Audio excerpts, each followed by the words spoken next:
Brazil lost a football match in New Jersey, and 8,000 miles away, a country that is not even in the World Cup fell to its knees and wept in the streets. Grown men, sobbing, students, inconsolable, an entire nation in mourning for a team that is not theirs, in a country most of them will never visit.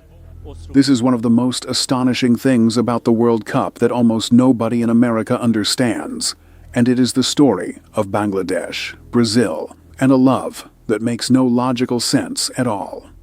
Start with what actually happened on the pitch because it was already a shock on its own. Brazil, 5-time world champions. The most successful country in the history of the sport, the nation that gave the world Pelé and Ronaldo and Ronaldinho and Neymar, the team every neutral secretly wants to watch. And at MetLife Stadium just outside New York City, tiny Norway knocked them out. 2-1, Brazil, eliminated, earlier than anyone expected, on American soil. For Brazilians, it was heartbreak. But Brazilian heartbreak at least makes sense. They are Brazil. It is their team. Now travel to the other side of the planet. To Dhaka, the capital of Bangladesh, a South Asian nation of 170 million people that has never once qualified for a World Cup, and realistically, may never. A country with no player in this tournament, no flag in these stadiums, no reason on paper to care who wins.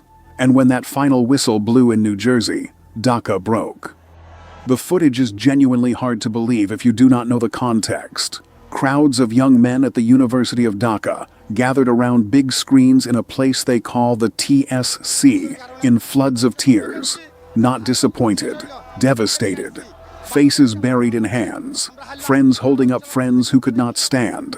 The specific, total grief you would expect from a fan whose own hometown club just lost a final, except multiplied by thousands, for a country 4 continents away.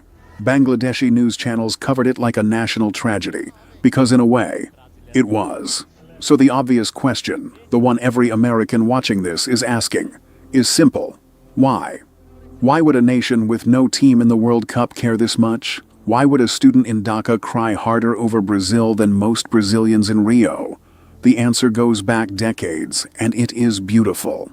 In much of South Asia, and especially in Bangladesh, football fandom is not really about your own country because your own country is almost never there.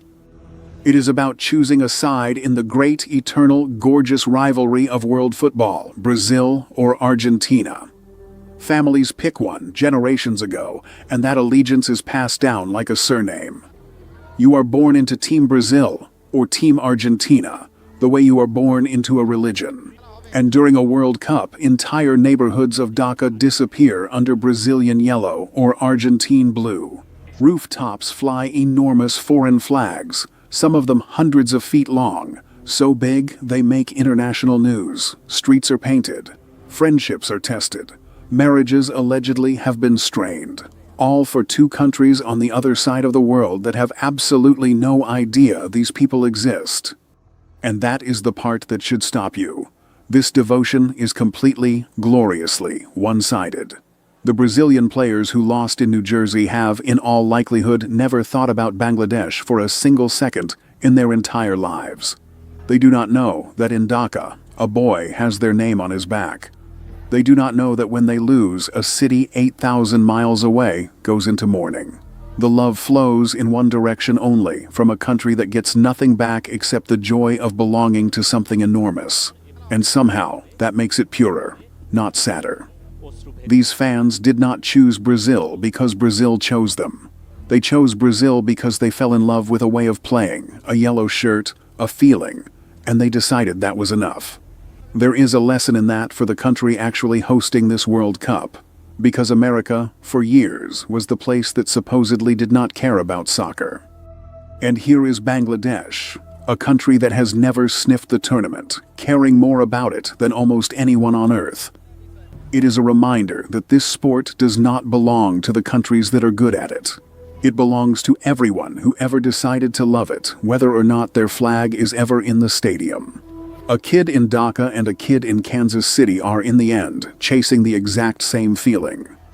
And you cannot tell this story without the other half of it, because the grief in Bangladesh has a mirror image. For every neighborhood in Dhaka draped in Brazilian yellow and now drowning in tears, there is a rival neighborhood draped in Argentine blue that is, quietly or not so quietly, thrilled. The Brazil-Argentina rivalry in Bangladesh is one of the most intense sporting divides on the planet, and it is playing out, right now, between people who will never meet a single Brazilian or Argentine in their lives. When Brazil went out, half of Dhaka mourned and the other half celebrated, over a result decided by strangers in a stadium in New Jersey. To grasp how deep this goes, look up at the rooftops of Dhaka during a World Cup. Fans there stitched together flags so enormous they have to be draped across entire apartment buildings. Brazilian yellow and green, and Argentine blue and white banners hundreds of feet long. Some of them setting unofficial records, occasionally so large that local authorities have had to step in over safety. People have spent their own modest savings importing jerseys, painting whole lanes in their team's colors, mounting televisions in courtyards so the neighborhood can watch as one. There are stories every 4 years of arguments between Brazil and Argentina supporters that spill into scuffles, of families that do not speak during the tournament, of friendships quietly suspended until a champion is crowned. All of it, remember, over 2 countries that have never sent so much as a thank you note. And this is not some fringe curiosity. It stretches across South Asia, through Bangladesh, into parts of India, Nepal, Sri Lanka, an entire region of billions of people for whom the World Cup is the great shared drama of life, precisely because their own nations are almost never in it. Denied a team of their own to follow, they did something profoundly human. They adopted one. They looked across the world at the teams that played the most beautiful football, and they simply decided, we are theirs now. And once you have chosen, you are in it for life. And so are your children, whether the object of all that devotion ever notices or not. The Brazilian team has flown home. Neymar and the rest will process their elimination the way any team does, and most of them will never learn what happened in Dhaka the night they lost. But the flags will stay up a little longer in Bangladesh, at half-mast in spirit, in the yellow neighborhoods. The tears will dry. And in 4 years, the same students or their younger brothers will paint the same rooftops, the same colors, and do the whole beautiful, irrational thing all over again. Because that is what real love looks like. It does not need to be returned. It does not even need to make sense. It just needs somewhere to point. Brazil lost in New Jersey. Bangladesh wept in the streets.